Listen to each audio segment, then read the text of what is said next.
जय श्री कृष्ण। स्वागत है आपका हमारे चैनल गीता ज्ञान स्वामी राम सुखदास जी के साथ पर। आज हम सुनेंगे श्रीमद् भागवत गीता अध्याय 1 श्लोक 11 की साधक संजीवनी व्याख्या। यह श्लोक हमें जीवन के संघर्षों में एकता, सहयोग और सही दिशा की महत्ता सिखाता है। इसलिए इस व्याख्या को अंत तक अवश्य सुनें, क्योंकि अंत में ही इसका सार हमें गहराई से समझ आता है, जो हमारे जीवन को सही मार्गदर्शन प्रदान करेगा। तो आइए इसे शुरू करते हैं।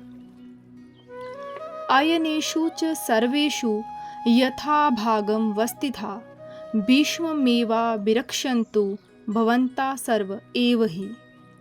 दुर्योधन ब्रह्म दृष्टि से अपनी सेना के महारथियों से बोला, आप सब के सब लोग सभी मोर्चों पर अपनी अपनी जगह दृढ़ता से स्थित रहते हुए निश्चित रूप से पितामह भीष्म की ही चारों ओर से रक्षा करें।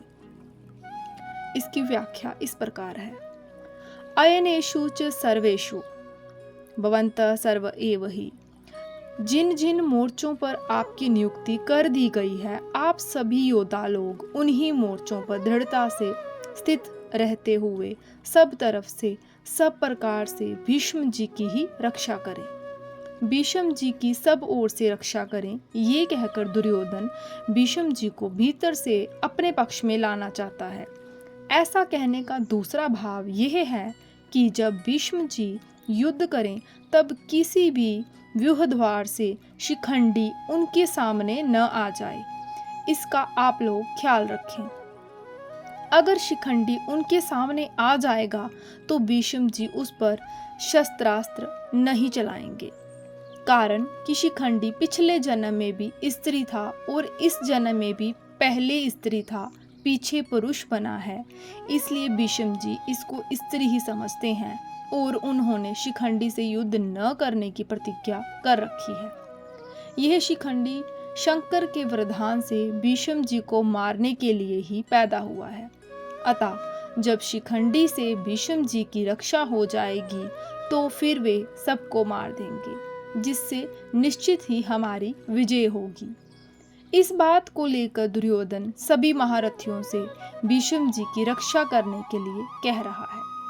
संबंध द्रोणाचार्य के द्वारा कुछ भी न बोलने के कारण दुर्योधन का मानसिक उत्साह भंग हुआ देखकर उसके प्रति भीष्म जी के किए हुए स्नेह सौहार्द की बात संजय आगे के श्लोकों में प्रकट करते हैं।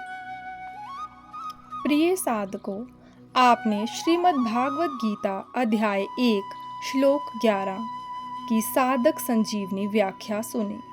यह व्याख्या हमें याद दिलाती है कि जीवन में विजय केवल शक्ति से नहीं बल्कि सही सहयोग, एकता और धर्म के मार्ग पर चलने से मिलती है। यदि आपको ये वीडियो उपयोगी लगे तो इसे लाइक करें, शेयर करें और हमारे चैनल को सब्सक्राइब करें, ताकि गीता का ये दिव्य ज्ञान अधिक से अधिक लोगों तक पहुँचे। जय श्री कृष्ण।